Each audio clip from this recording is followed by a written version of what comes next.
welcome back to IKF Kalipati YouTube channel. Kali ini kita akan menampilkan video edukasi tentang anamnesis dan pemeriksaan fisik pada bayi dan anak. Selamat menyaksikan.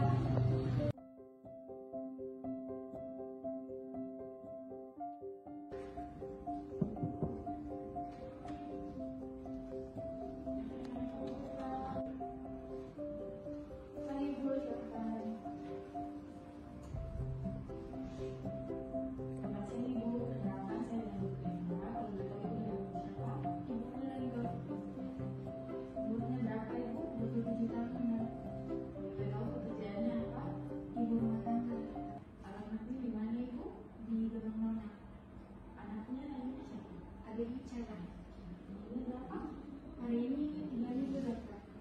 Tinggalnya berdua orang tua. Keluhannya apa Ibu? Anak saya ini sudah demam 3 hari, Dok. Turun-turun. Demamnya yang timbul atau terus menerus demamnya?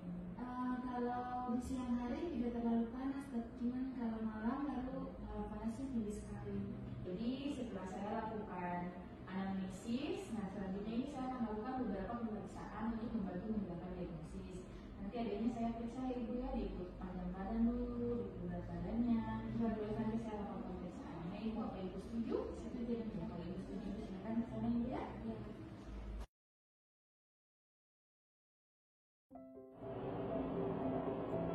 Pemeriksaan keadaan umum. Menilai apakah bayi tampak sakit ringan, sedang, atau berat. Kemudian menilai kesadaran bayi menggunakan Pediatric Glasgow Coma Scale. Pertama, menilai respon mata bayi. Kedua, menilai respon verbal bayi. Dan ketiga, menilai respon motorik bayi. Berikut pemeriksaan antropometri dilakukan dengan mengukur berat badan dan panjang badan bayi. Mengukur berat badan menggunakan infant scale, di mana bayi diposisikan senyaman mungkin. Setelah itu, mengukur panjang badan bayi menggunakan meteran kain. Kepala bayi difiksasi agar tidak bergerak.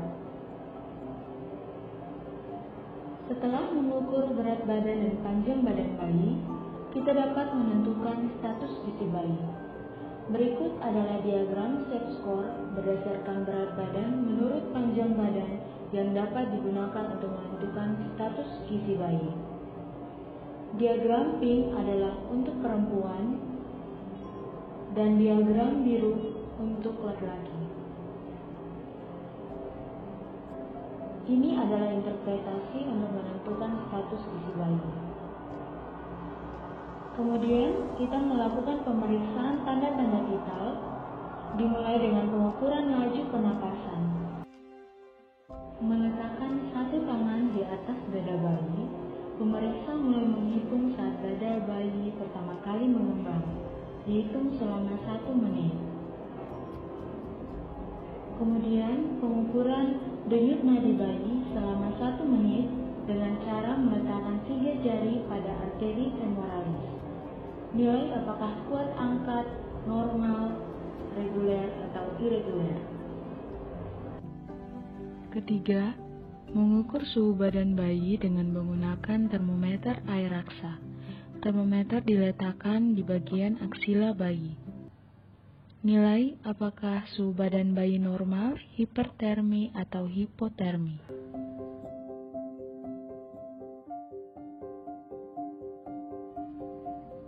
Pemeriksaan status general from head to toe dimulai dari pemeriksaan kepala dan wajah.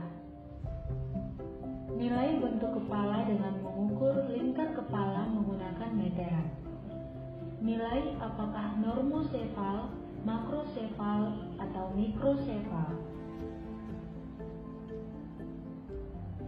Kemudian, menilai keadaan rambut bayi mulai dari warna dan kekuatan rambut.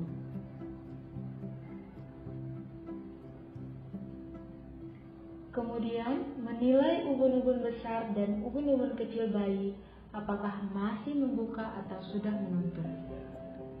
Pemeriksaan mata menilai sklera apakah ada ikterik konjungtiva apakah pucat atau tidak, nilai refleks cahaya menggunakan pen light. Pemeriksaan hidung nilai apakah terdapat nafas cuping hidung. Seperti pada contoh ini, pada mulut nilai apakah ada sianosis, pada leher nilai pembesaran kelenjar tiroid dan kelenjar getah benih.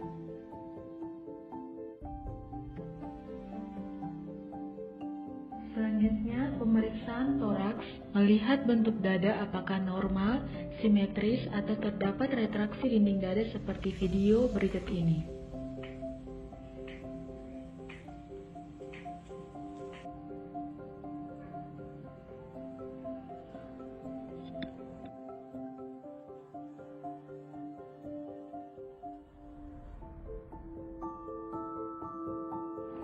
Selanjutnya, mengukur lingkar dada bayi menggunakan meteran.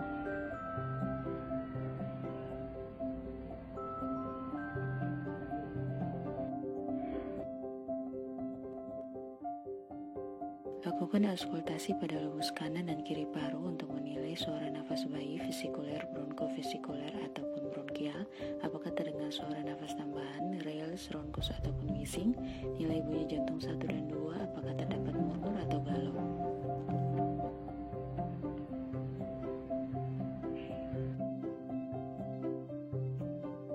Melakukan palpasi untuk menilai pengembangan dada kiri dan kanan.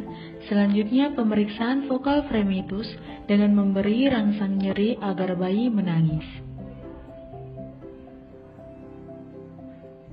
Palpasi ictus cordis untuk menilai apakah ictus cordis teraba, kuat angkat atau lemah. Berikut pemeriksaan abdomen. Pada inspeksi, kita akan melihat bagaimana bentuk perut bayi, normal atau tidak, kemudian menilai daerah umbilikus apakah ada penonjolan tarik pusat ataupun tanda-tanda infeksi. Dilanjutkan dengan auskultasi untuk menilai bising usus bayi selama 1 menit, dimulai dari daerah umbilikus, kemudian ke keempat kuadran abdomen. Normalnya, bising usus bayi terdengar 6-12 kali per menit.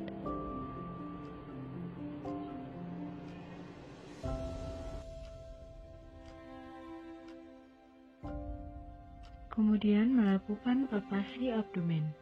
Palpasi dimulai dari keempat kuadran untuk menilai apakah ada massa, tumor, ataupun nyeri tekan yang ditandai dengan perubahan mimik dari bayi. Kemudian melakukan palpasi hepar pada regio kuadran kanan atas untuk menilai lobus kanan hepar, kemudian palpasi ke arah medial untuk menilai lobus kiri hepar. Selanjutnya melakukan palpasi limpa dengan menarik garis Kuffner dari arkus kosta kiri ke sias kanan. Apabila limpa teraba, nilai tepi, konsistensi, dan permukaan limpa. Selain itu, dapat juga digunakan garis Heck yang ditarik dari arkus kosta kiri ke sias kiri. Pemeriksaan ekstremitas menilai panjang ekstremitas atas dan ekstremitas bawah, apakah simetris kiri dan kanan. Kemudian menilai edem yang ditandai dengan dinding perut yang tegang dan kulit di sekitarnya yang mengkilat. Apabila terdapat edem, lakukan perabaan pada kaki bayi untuk menilai apakah pitting atau non-pitting edem.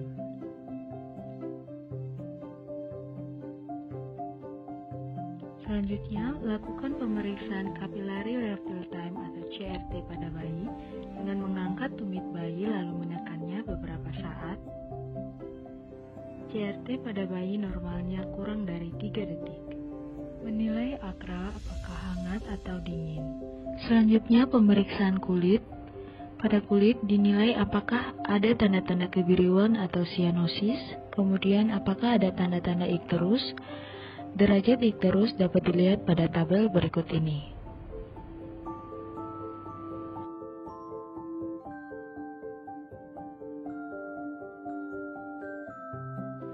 Selanjutnya adalah pemeriksaan status genitalia pada bayi perempuan, melihat apakah ada tanda-tanda infeksi atau kemerahan, kemudian menilai ostium uretra dan ostium vagina apakah ada kelainan atau tidak.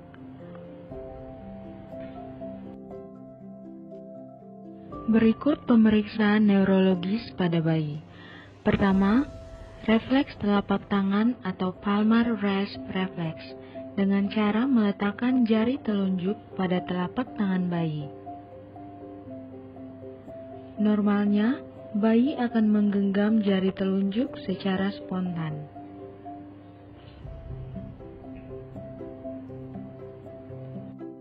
Kedua, refleks kedua telapak tangan atau palmar mandibular reflex dengan cara memberi tekanan secara serentak terhadap telapak dari masing-masing tangan. Normalnya akan terjadi salah satu dari respon berikut: mulut terbuka, mata tertutup, atau leher menekuk. Yang ketiga, refleks telapak kaki atau plantar wrist reflex dengan cara memberi rangsangan pada ujung jari atau tumit kaki bayi. Normalnya, jari-jari kaki bayi akan menutup secara spontan.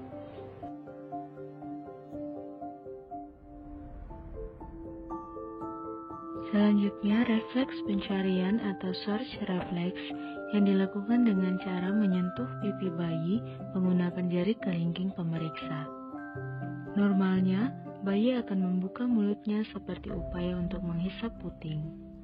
Dilanjutkan dengan refleks menghisap atau sucking reflex dengan memasukkan jari kelingking pemeriksa yang telah steril. Normalnya, bayi akan melakukan gerakan menghisap.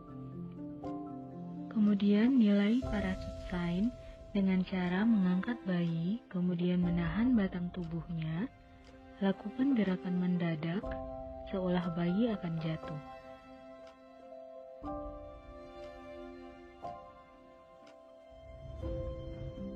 Pemeriksaan refleks Moro dengan menempatkan bayi pada posisi setengah tegak, kemudian secara serentak membaringkan kepala bayi. Pemeriksaan refleks Babinski dengan melakukan goresan pada telapak kaki bagian lateral. Dok, tolong lihat anak saya, dok. Ya Bapak, saya Dokter Ifara yang pemeriksaan Bapak. Ini kenapa ya Pak anaknya? Ini dok, tadi dia boncengan sama bapaknya naik motor. Terus di jalan mereka ketabrak, dok. Terus kata kakaknya dia terpukul di sini, dok. Udah perut. Kepalanya ada yang terbentur? Saya kurang tahu, dok. Sempat muntah tidak Bapak? Saya kurang tahu, dok. Tapi kata kakaknya dia langsung bangun. Terus teriak sakit di daerah perut. Di daerah perut? Iya. Oh ya Bapak, kalau gitu sebentar ya Pak, tunggu sebentar, saya akan pemeriksaan terlebih dahulu ya Pak ya. Tolong Tenang ya Pak ya. baik, dok. Ya, anak saya, dok.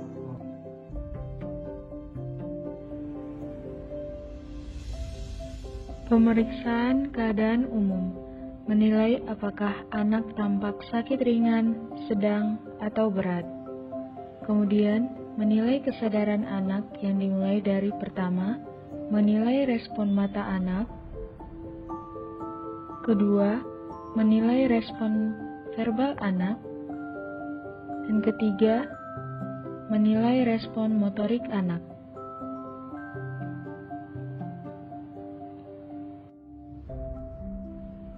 Pemeriksaan tanda-tanda vital. Yang pertama, menilai laju pernafasan anak selama 1 menit dengan cara meletakkan satu tangan di atas dada anak. Pemeriksa mulai menghitung saat dada anak pertama kali mengembang. Kedua, menghitung denyut nadi anak selama 1 menit dengan cara meletakkan 3 jari pada arteri radialis. Memeriksa suhu badan anak dengan menggunakan termometer air raksa yang ditaruh pada bagian aksila anak. Nilai apakah suhu tubuh anak normal, hipotermi atau hipertermi.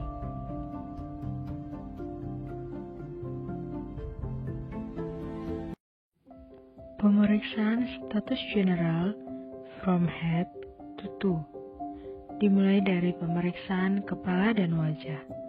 Nilai bentuk kepala dengan mengukur lingkar kepala menggunakan meteran. nilai apakah normosefal, makrosefal, atau mikrosefal.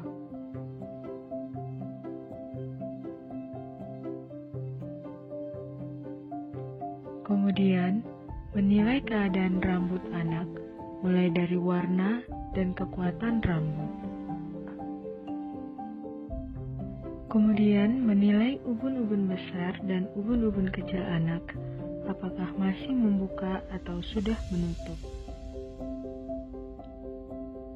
Pemeriksaan mata, menilai sklera apakah ada ikterik, menilai konjungtiva apakah pucat atau tidak, kemudian menilai refleks cahaya menggunakan penlight.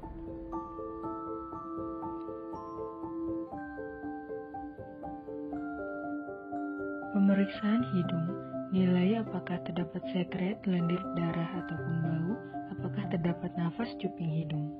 Pemeriksaan mulut, nilai apakah terdapat sianosis, lidah kotor, ataupun pembesaran tonsil.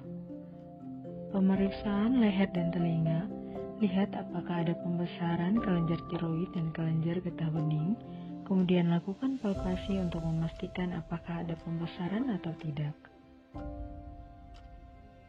Nilai telinga apakah ada sekret ataupun nyeri tekan. Selanjutnya, pemeriksaan toraks.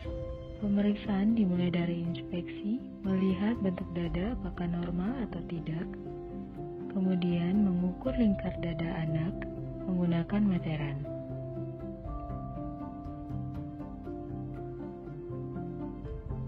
Selanjutnya, menilai pengembangan dada apakah simetris kiri dan kanan, melihat apakah terdapat retraksi dinding dada. Kemudian, lakukan auskultasi pada lobus kanan dan kiri paru untuk menilai suara nafas anak apakah vesikuler, bronkofesikuler, atau bronkial, apakah terdengar suara nafas tambahan, rales, ronkus, ataupun wheezing, nilai bunyi jantung 1 dan bunyi jantung 2, apakah terdengar murmur ataupun galop.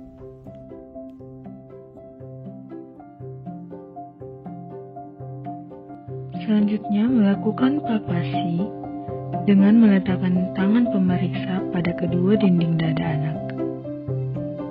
Pemeriksaan vokal fremitus dilakukan pada anak yang sadar. Instruksikan anak untuk mengucapkan huruf I panjang. Palpasi ictus cordis, nilai apakah teraba atau tidak, kuat angkat atau lemah.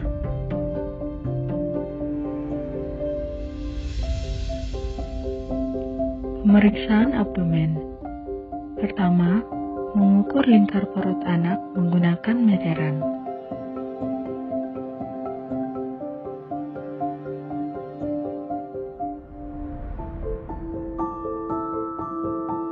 Selanjutnya, melakukan inspeksi menilai apakah ada penonjolan tali pusat, ada tanda-tanda infeksi, apakah terdapat distensi abdomen yang ditandai dengan perut yang tegang dan kulit yang mengkilat.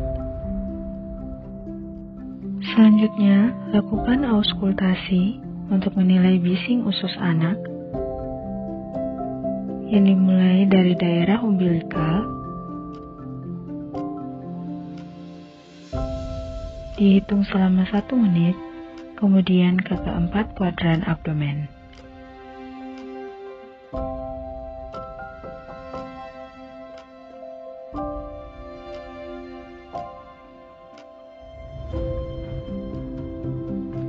Dilanjutkan dengan palpasi abdomen, palpasi pada keempat kuadran untuk menilai apakah ada massa, tumor, ataupun nyeri tekan yang ditandai dengan perubahan mimik atau ekspresi anak. Lakukan palpasi hepar pada kuadran kanan atas untuk menilai lobus kanan hepar, kemudian palpasi ke medial untuk menilai lobus kiri hepar. Bila teraba, nilai konsistensi permukaan dan tepi hepar. Lakukan palpasi limpa dengan menarik garis Kovner dari arkus kosta kiri ke sias kanan. Nilai apakah ada pembesaran atau tidak. Dapat pula digunakan garis Heck yang ditarik dari arkus kosta kiri ke sias kiri untuk menilai pembesaran limpa. Pemeriksaan ekstremitas. Nilai panjang ekstremitas atas dan ekstremitas bawah, apakah simetris kiri dan kanan. Kemudian lakukan palpasi pada kedua ekstremitas untuk menilai apakah ada edem atau pembengkakan. Bila ada, apakah pitting atau non-pitting edem. Selanjutnya meraba apakah akral hangat atau dingin. Memeriksa capillary refill time pada anak atau CRT. Normalnya CRT kurang dari 2 detik. Pemeriksaan genitalia pada anak. Pada inspeksi, nilai distribusi rambut pubis, apakah normal atau tidak. Kemudian pada orifisium uretra, nilai apakah ada sekret, pus, ataupun darah yang keluar. Kemudian pada glans penis, nilai apakah ada tanda-tanda infeksi seperti kemerahan ataupun pembengkakan. Pada skrotum, nilai apakah membesar atau tidak, apakah simetris antara kiri dan kanan. Lakukan palpasi untuk menilai nyeri tekan dan menilai ada tidaknya testis pada kedua skrotum.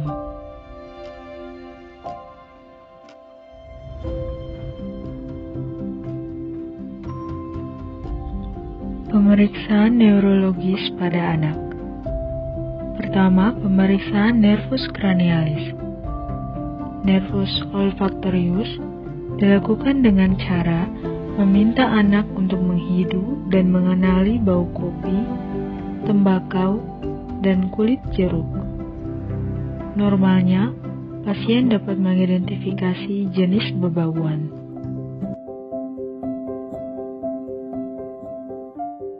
Pemeriksaan nervus 2 dilakukan dengan pemeriksaan visus menggunakan Snellen chart atau menggunakan finger test. Normalnya, pasien dapat mengidentifikasi bentuk pada chart dan menghitung jumlah jari pemeriksa. Pemeriksaan nervus 3, 4, dan 6 dilakukan dengan cara meminta anak mengarahkan pandangannya mengikuti jari pemeriksa. Normalnya, pergerakan bola mata pasien dapat mengikuti jari pemeriksa.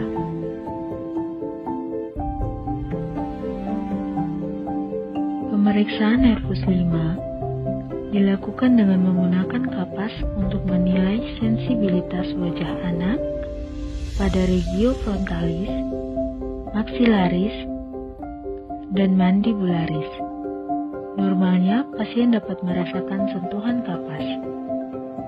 Pemeriksaan nervus 7 dilakukan dengan cara meminta anak untuk mengangkat alis, mengerutkan dahi, menggembungkan pipi, dan senyum. Normalnya wajah kiri dan kanan simetris.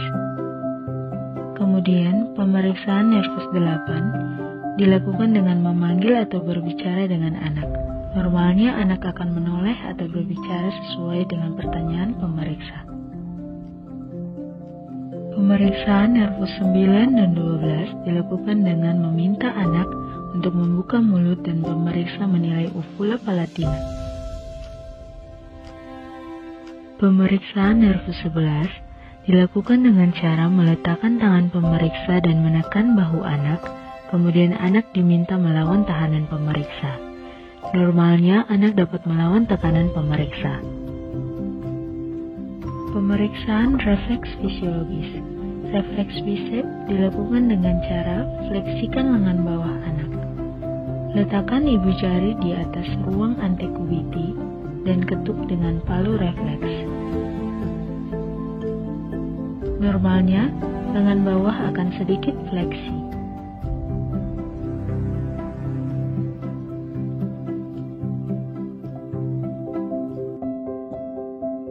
Lakukan cara yang sama pada tangan kiri anak. Selanjutnya, pemeriksaan refleks triceps dilakukan dengan cara menekuk lengan anak pada siku sambil menopang lengan bawah. Ketuk tendon triceps di atas siku. Normalnya, lengan bawah sedikit ekstensi. Lakukan cara yang sama pada tangan kiri anak.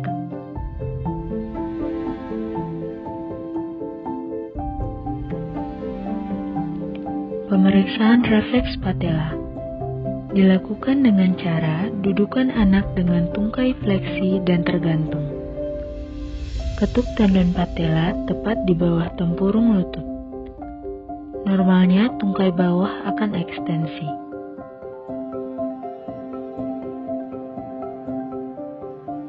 Pemeriksaan rangsangan meninggal.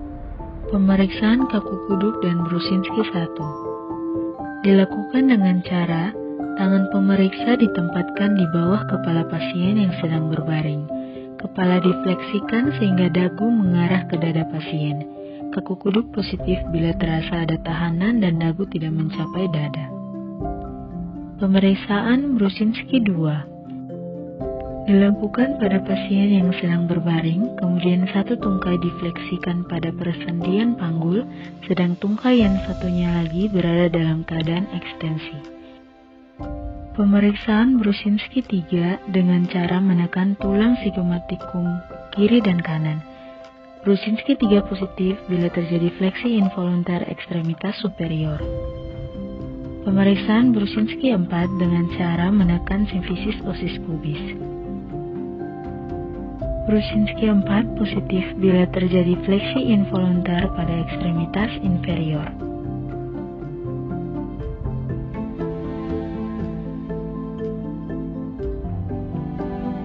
Pemeriksaan Kernik dilakukan dengan cara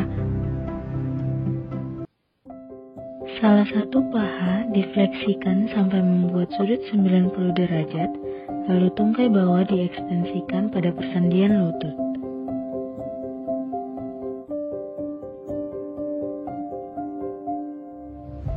Pemeriksaan refleks patologis. Refleks Babinski dilakukan dengan menggores telapak kaki anak dari posterolateral ke anteromedial. Pemeriksaan refleks Chadok dilakukan dengan menggores bagian dorsal kaki anak dari posterolateral ke anteromedial. Refleks Gordon dilakukan dengan meremas muskulus gastrocnemius anak. Refleks Oppenheim dilakukan dengan memijat tibia anak dari superior ke inferior.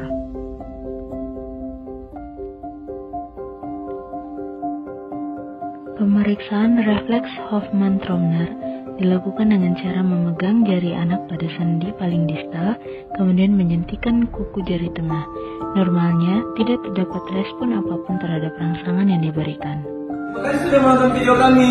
Jangan lupa like, Komen, share, dan subscribe. Sampai jumpa.